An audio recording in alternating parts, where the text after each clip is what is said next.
भाई आजकल क्या है कि बहुत सारे लोग पूछते हैं कि भाई एक काम बताइए, हम अगर अपना जॉब छोड़ दें या जो हमारा छोटा-मोटा बिज़नेस है इसको छोड़ के, बिज़नेस छोड़ के और जॉब छोड़ के एक कमरे में बैठ जाएँ और एक लैपटॉप ले लें, मोबाइल ले लें और इस पर खूब प्रैक्टिस करके 2-4 महीना, 6 महीना, साल भर जैसा आप बता रहे हैं, ऐसा प्रैक्टिस करके क्या हम भी ट्रेडिंग से अच्छा कमाने लग जाएँगे? ठीक है, ऐसा करें? मैं ऐसे लोगों को तुरंत मना करता हूँ, बिल्कुल नहीं। बेसिक जो सोर्स ऑफ इनकम आपका है, ठीक है?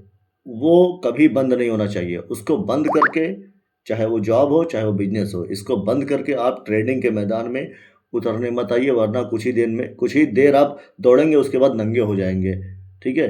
क्योंकि जब आपके पास बिज़नेस या जॉब नहीं होगा और फिर ट्रेडिंग कर रहे हैं, ट्रेडिंग में जब लॉस अगर हो गया, तो जो लॉस होगा तो फिर बैकअप कहाँ से लाएँगे? तो पता चला लॉस, इधर जो पैसा लेके आए थे लाख 2 लाख, वो भी डुबा दिए, खत्म हो गया। क्योंकि लर्निंग पीरियड जब आप सीखेंगे साल 2 साल, तो आपका नुकसान होगा, आप प्रॉफ़िट का मुँह नहीं देखने पाएँगे। कभी प्रॉफ़िट आएगा, फिर चला जाएगा, 2,000 आएगा, 10,000 जाएगा। ऐसे चलेगा साल, 2 साल, ढाई साल, 3 साल ऐसे चलेगा। 3-4 साल ऐसे चलेगा। कंसिस्टेंसी के साथ प्रॉफ़िटेबल होने के लिए 3-4 साल इसमें लगाना पड़ेगा।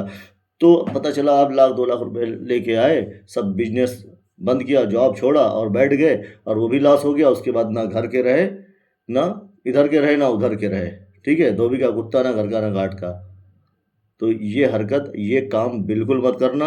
आप बिज़नेस और जॉब के साथ आप पार्ट टाइम यूँ समझ लें कि किसी भी टाइम आप उसमें करना क्या है, आप अपना एक सेटअप बना लीजिए, सेटअप सीख लीजिए, वॉच करिए, खूब समय आपका लगेगा, ठीक है? आप अपने मोबाइल पे वॉच करिए, सारे सिस्टम को वॉच करिए, क्या है, कैसे है।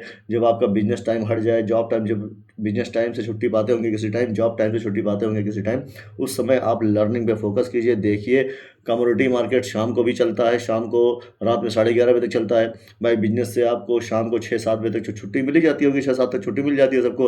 आप 7 से लेकर 10 तक 2 घंटे, 3 घंटे आप कमोडिटी ट्रेडिंग में, जिसमें crude oil, zinc, lead, natural gas, ये सब आता है, उन सबको वॉच करिए, उन सबको प्रैक्टिस कीजिए, ठीक है? या अगर इन सब में नहीं करना चाहते हैं, मत करिए सिर्फ, लेकिन 2 घंटा कम से कम वॉच तो करिए, प्रैक्टिस तो कीजिए। प्रैक्टिस जब आप करेंगे, तो फिर दिन में कैसे ट्रेड करना है, कब आपको ट्रेड करना है, किस टाइम ट्रेड करना है, और ट्रेड करने के लिए करना क्या होता है, सिर्फ 1 मिनट भी नहीं लगता है, ऐसे बाय कर लिया जाता है, 1 मिनट भी नहीं लगता है। उसके लिए जॉब छोड़ने, बिज़नेस छोड़ने की ज़रूरत नहीं है, ठीक है? आपको लर्निंग लेने की ज़रूरत है। लर्निंग अगर हो गई ना, तो दिन में आप ऐसे 2 मिनट में ऐसे करेंगे, देखेंगे चार्ट खोल के क्या है, कैसा चल रहा है, कौन-सा लेना है, कब क्या नहीं लेना है, ये सब आपको पता हो जाएगा खोलते ही। उसके बाद आप बाय करेंगे, ट्रेड लगाएँगे, ऐसे 4-5 सेकंड का काम है, ऐसे बटन ऐसे क्लिक किया, बाय हो गया, ठीक है? उसके बाद छोड़ दीजिए आप। अब वो टारगेट उसी समय टारगेट होगा और स्टॉप लॉस सब लगा दिया जाता है। ठीक है? इतना काम करना है, टारगेट स्टॉप लॉस आपने लगाया, उसके बाद काम खत्म, फिर आप छोड़ दीजिए। फिर आप मार्केट बंद होने के बाद 3:30 बजे ऐसे देख लीजिएगा कि आपका स्टॉप लॉस गया है या टारगेट गया है, ऐसे वॉच कर लीजिएगा। अगर आपका एनालिसिस सही रहा तो टारगेट जाएगा, और आपका एनालिसिस गलत रहा तो स्टॉप लॉस चला जाएगा। जो आपने छोटा-सा रिस्क रखा होगा कि इतना लॉस ले सकते हैं, इतना प्रॉफ़िट ले सकते हैं। तो ये सीखना बहुत ज़रूरी है। ट्रेड कब कैसे लिया जाए, इसी को सीखने के लिए 2-4 साल लग जाते हैं, और ट्रेड ऑर्डर लगाने में सिर्फ़ 2-4 सेकंड, 5 सेकंड लगते हैं। तो जॉब या बिज़नेस छोड़कर आपको ट्रेडिंग में नहीं आना है। जॉब या बिज़नेस यही आपका बैकअप है। इसको सलामत रखिए, इसको करते रहिए, इसको करने के साथ जॉब बिज़नेस पे खूब ध्यान दीजिए। जॉब अगर आप है तो दिल लगाकर उस पे मेहनत कीजिए, बिज़नेस है दिल लगाकर उसमें ग्रोथ कीजिए। उसके साथ में लर्निंग, शाम को 2 घंटे की लर्निंग हो जाएगी, आपका माइंड सेटअप हो जाएगा, माइंड सेट हो जाएगा, अच्छे तरीके से सीख जाएँगे। दिन में 2-4 सेकंड का खेल होता है ये ट्रेडिंग करना, ठीक है? ऐसा करिए आप, सीख जाएँगे।